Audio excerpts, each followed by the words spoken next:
वैद्यराज, राजगणिका पुत्राचा जिद्दीचा प्रवास. जगप्रसिद्ध प्राचीन विद्यापीठ तक्षशिला इथे आत्रेय ऋषींचा आश्रम होता. आत्रेय ऋषी हे विद्यापीठातील आदरणीय शिक्षक होते. आत्रेय ऋषी आणि ऋषीपत्नींनी ज्ञानदानाला पूर्णपणे वाहून घेतलं होतं.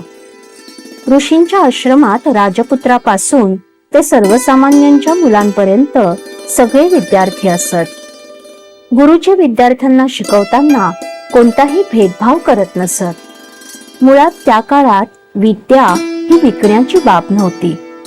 आपापल्या क्षेत्रातले गुरुजन विद्यार्थ्यांना सर्व ज्ञान सढळ हातांनी देत आणि शिक्षण पूर्ण झाल्यानंतर आश्रमातून निघताना विद्यार्थी त्यांना जितकी शक्य असेल तितकी गुरुदक्षिणा आपल्या गुरूंना देत. इतकी ही पवित्र देवाणघेवाण असे. आत्रेय ऋषींच्या आश्रमातून त्या दिवशी काही विद्यार्थी अभ्यासक्रम पूर्ण करून गुरुकुलातून बाहेर पडणार होते. सगळे विद्यार्थी एक एक करत गुरुजींचा आणि गुरुमातेचा निरोप घेत होते. भावयुक्त अंतःकरणाने गुरूंना नमस्कार करत होते आणि विनम्रपणे त्यांना गुरुदक्षिणा देत होते. आत्रेय ऋषी प्रेमपूर्वक सगळ्यांना आशीर्वाद देत होते. आपले विद्यार्थी आता मोठे होणार, नाव कमावणार याचा आनंद कोणत्या शिक्षकांना नसतो, कोणत्या गुरूंना नसतो. आत्रेय ऋषीही समाधानाच्या त्याच अवस्थेत होते. तितक्यात त्यांचं लक्ष एका कोपऱ्यात अंग चोरून उभ्या असलेल्या मुलाकडे गेलं. तो मुलगा मान खाली घालून उभा होता. गुरुजींनी त्याला विचारलं, का रे बाळा, असा उदास का आहेस? काय झालंय तुला? त्यावर तो म्हणाला, गुरुजी, सगळेजण तुम्हाला काही ना काही गुरुदक्षिणा देत आहेत, पण माझ्याकडे तुम्हाला द्यायला काहीच नाहीये. त्याचं बोलणं ऐकल्यानंतर आत्रेय ऋषी गप्प झाले. एका राजगणिकेला बिंबिसार राजापासून झालेला तो मुलगा होता. जन्मल्यानंतर त्याला रानात सोडून दिलं होतं, पण राजाच्या एका दासीपुत्राने त्याचा लहानपणापासून सांभाळ केला होता आणि पुढे योग्य वयात त्याला आत्रेय ऋषींच्या आश्रमात शिक्षणासाठी पाठवलं होतं. गुरुजींना त्याची ही सर्व परिस्थिती माहीत होती. ते शांतपणे म्हणाले, बाळा, मला तुझी सगळी परिस्थिती ठाऊक आहे. तू इथे अत्यंत एकाग्रतेने ज्ञानग्रहण केलं आहेस. तुझी ही ज्ञानार्जनाची ओढ अशीच कायम ठेव. जे ज्ञान तुला मिळालं आहे त्याचा सर्वांसाठी उपयोग कर आणि हीच माझ्यासाठी गुरुदक्षिणा ठरेल.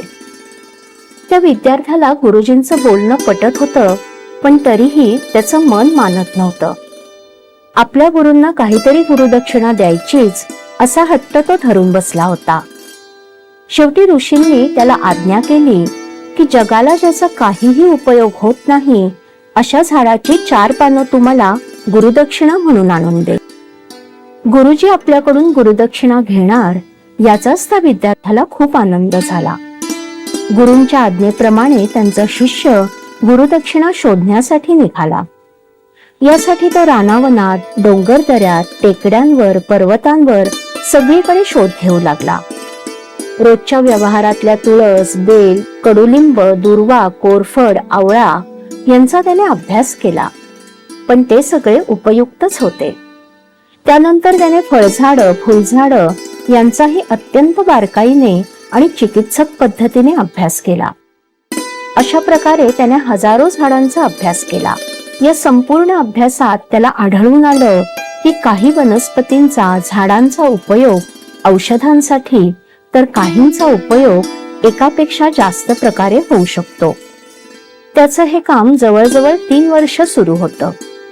या 3 वर्षात त्याच्याकडे ज्ञानाचं खूप मोठं भांडार जमा झालं, पण तरीही तो निराशच होता.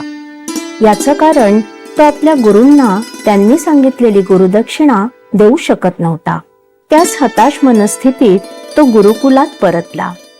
त्याने सगळी हकीकत आत्रेय ऋषींना सांगितली. गुरुजी मंदस्मित करत म्हणाले, बाळा, अरे जगामध्ये निरुपयोगी असं एकही झाड नाही हे मला माहित नाही का? पण तू गुरुआज्ञा प्रमाण मानून त्यानुसार चालत राहिलास.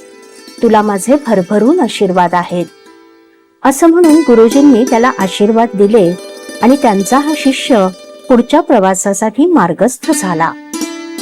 या शिष्याचं नाव जीवक.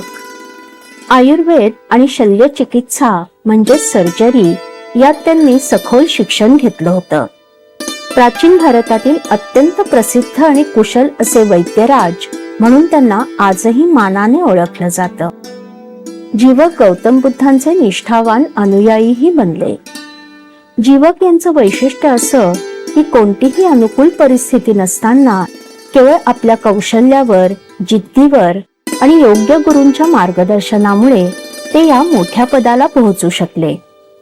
त्यांनी कधीही पैशासाठी नाही तर रुग्ण बरा व्हावा या भावनेने उपचार केले. योग्य निदान आणि उपचार यांनी असाध्य रोग बरे होऊ शकतात हे आयुर्वेदाचं सामर्थ्य त्यांनी सर्वसामान्यांपर्यंत पोहोचवलं. विशेषतः आयुर्वेदिक उपचारांवर विश्वास ठेवणाऱ्यांसाठी ते दीपस्तंभ बनले.